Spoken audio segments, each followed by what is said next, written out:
Hello and welcome to another episode of How to Do It by Duane's Reliable Computer Services.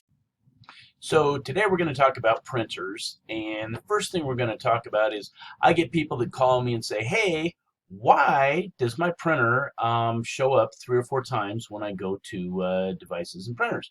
As you can see here, mine do not. I've got one Brother, I've got one HP. But many times I see people that they have this same Brother printer listed out twice and the other printer listed out twice. And there's a real simple explanation for that. And so we're going to go in and we're going to fix that. So first thing to fix that, you've got to get to the control panel.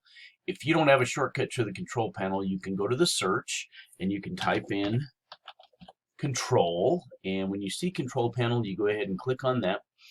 A lot of times, first time you open up control panel, it's going to look like this in category view. We want to change this, so click on category. Take it to either large or small icons. It's the exact same page, it's just larger or smaller. Where we're going to go is Network and Sharing Center, so we click on that and change advanced sharing settings. So we'll go in that. And I turned mine on this morning so that I can show you, but this right here, turn on automatic setup of network connected devices. I'm going to turn that off and I'm going to hit save.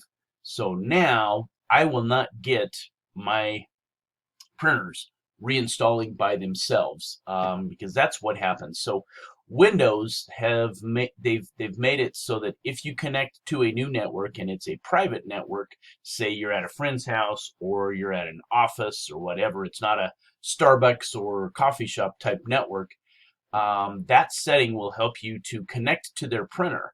You can only print, you can't scan, and that's one of the things that I don't like about that setting and why I usually turn it off. So, but it can be helpful in some situations. So right there, change advanced settings, and there's the box that you want to either turn on or off. I hope this has been helpful. I hope you like this video.